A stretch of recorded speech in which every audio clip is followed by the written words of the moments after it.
Today we're going to review some parent functions, and then we're going to look at graphing something called piecewise functions. Parent functions are important because in a couple units we're going to apply transformations to them. So it's critical that you memorize these basic parent functions. I'm not going to give you too many. I believe there's just 4 that you have to memorize. We're going to start with the power functions. And the power functions have this kind of format. F of x is equal to x raised to some kind of a power.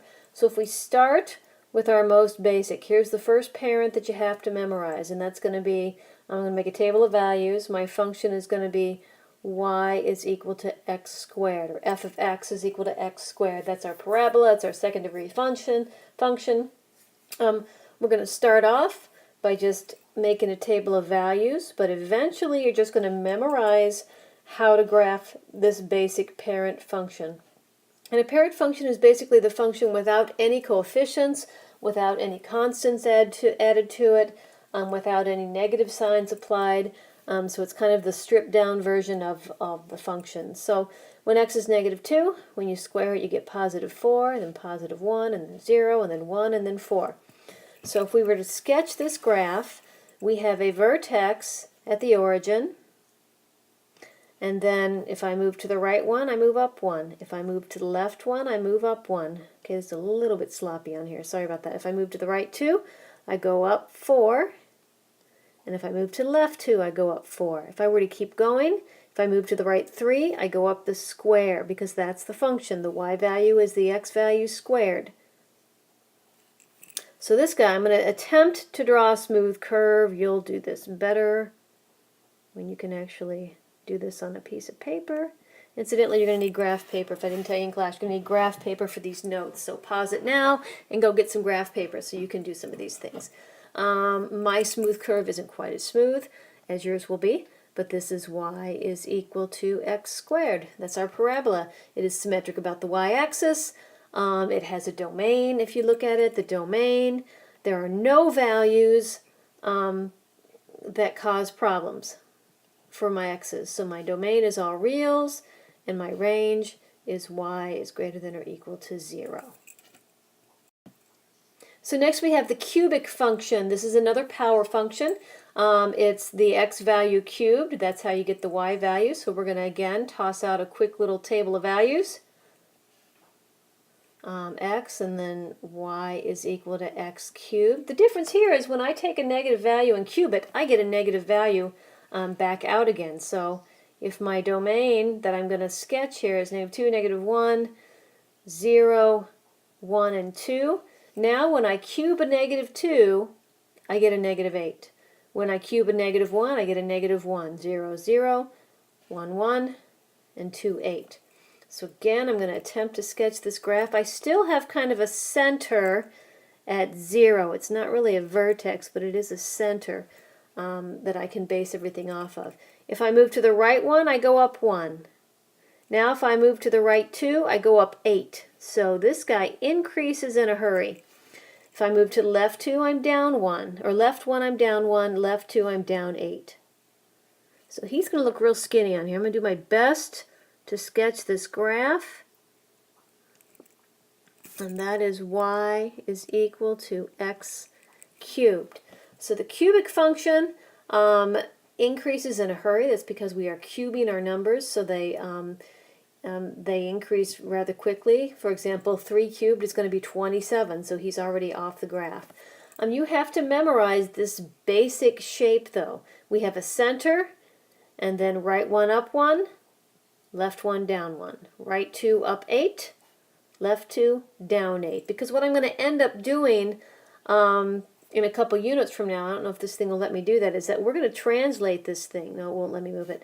We're going to move that function around the graph, and we're going to flip it, and we're going to stretch it and shrink it and apply all sorts of transformations. So it's important that you memorize what the original parent function looks like. Next we have root functions. Root functions are, let's say, the square root of x, or the cube root of x, or x to the 1/4 power, the 4th root, the 5th root, and we're only going to worry about graphing the square root. That's just one of our basic functions that we need to memorize, because I don't want to give you too many. So again, we're going to make a very quick table of values where my function is just going to be the square root of x.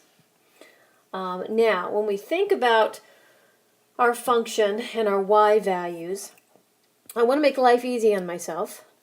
And whatever x value I get, I'm going to have to take the square root of it to get the y value. So, and also if you think of your real domain, we can't have a negative radicand. So anything less than 0 is not going to exist in my graph. But I can have 0. I can take the square root of 0. Square root of 0 is 0. And the square root of 1 is 1. That's easy.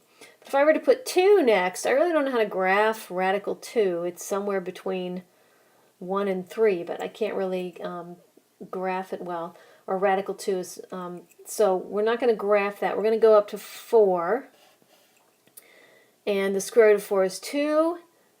And then the square root of 9 is 3. And the next one would be 16. I don't have that on my grid though. So I'm increasing my x values by perfect squares just to make it easier for me to graph. I get whole numbers for my y values so I don't have to estimate anything. So now if I were to graph this, I have a point at the origin, and if I move to the right one, I move up 1. Now if I move to the right in perfect squares, if I move to the right 4, I'm up 2. If I move to the right 9, I'm up 3. And what you end up with is something that looks like half of a parabola laying on its side. So if you think of the inverse of a parabola, of an x squared, it's going to be the square root, only if we start with x squared and take the inverse, you would need a positive and negative. But in this case, if we are just graphing this function, we only have the one side. So this is y equals radical x.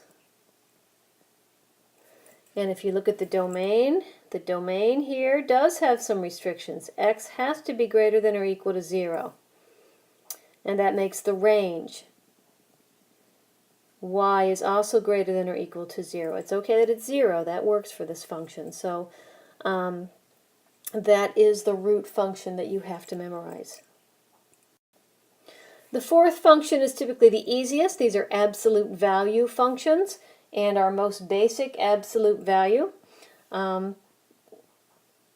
Looks like this. It has the 2 bars, and that means whatever you put in for x, the y is going to be the positive value of that. So again, we're going to make a quick little table of values.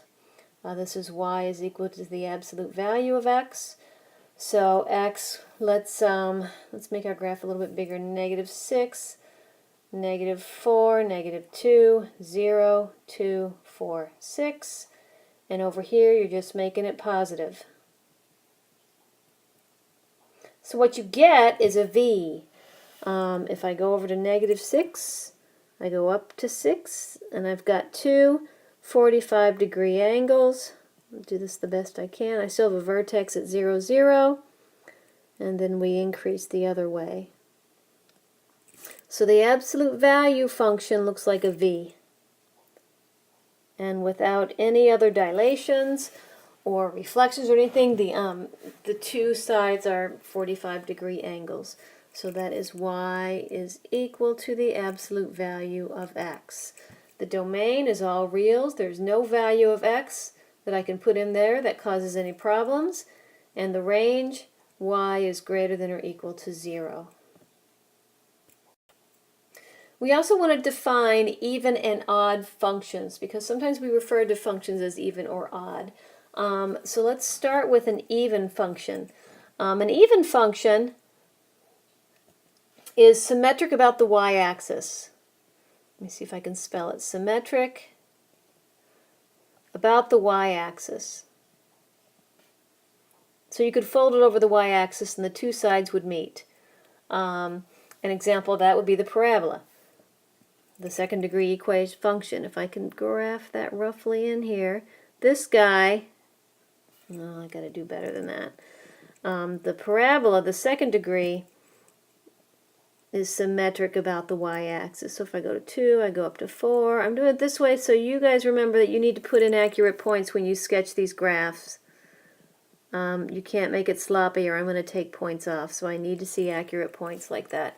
So this guy is symmetric over the y-axis. If I fold it along the axis of symmetry, the two sides, if I were to sketch that a little bit neater, would match exactly. That's what an even function does. So that means all of the exponents are even. Okay, an example of that is going to be, let's say y is equal to x to the fourth minus 3x squared plus 2. So that's an even function. Here's why it's even. X to the fourth, that's even. That's even. I don't care about the coefficient. But this guy here, if you were to think about it, we really have an implied x to the 0, which turns the constant term, makes the constant term even. So that would be an even function. So now let's talk about odd functions. Odd functions are symmetric about the origin, not the x-axis, because then it wouldn't be a function. Symmetric about the origin. So you can rotate an odd function 180 degrees and it's going to look like itself again. All the exponents are odd this time, which means it can't have a constant term. And if you look at a graph, you'll understand why. If it's going to be symmetric about the origin, it can't have a constant term, because a constant term would raise the function or lower the function and move it away from the origin. So the cubic is an example of an odd function. If I can sketch one real quick, somewhat neatly, we'll see here.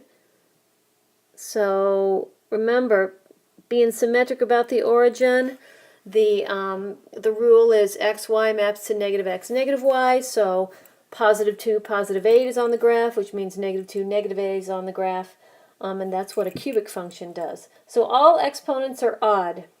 An example of that might be y is equal to 4x to the fifth plus 3x. This time I can have a single x because the implied exponent is a 1. And as long as all of the exponents are odd, it's going to be symmetric about the origin. Because when you think about it, that function is going to pass through the origin because I don't have a constant term. So anytime x is 0, y is going to be 0. So that's a good indicator that it's going to be an odd function. Finally, we're going to talk about something that most of the students don't really care for, especially if you haven't seen piecewise functions before. We can actually sketch a function that is different depending over the part of domain that we are graphing. So those are called piecewise function. My function is broken up into pieces. Here, when x is less than or equal to 1, my graph is going to look like x squared. But when it's greater than 1, it's going to look like a line 2x plus 1. So here we cannot have overlap, otherwise it would not pass the vertical line test. So you have to be careful with your inequalities. If this is less than or equal to, then I can't have an equal sign down here. It has to be greater than down there. So my transition point is when x is 1. So if I'm going to graph the first part, x squared, when x is less than or equal to 1, that's going to be a parabola. He's going to have a vertex at 0. And if I move to the right one, I go up 1. And that has a solid dot there because of the less than or equal to sign. And then I'm just going to graph the left-hand side of that function. And he ends up looking like this. So only a part of the right-hand side. Now, the next one is just a line, and I'm not going to graph it anywhere less than 1. So over here, I'm not going to graph it. I'm going to start here and graph it this way. So if I look at this line equation, I have a y-intercept of 1 and a slope of 2. So normally I would start here, and then, but I can't graph that point because I'm less than 1. So I'd start here, and I would go up 2 to the right 1. There's where I'm going to put a point, only that is going to be an open circle. Now this open circle is going to be really ugly because it's kind of hard to do. It's gigantic, but that's the best I can do here.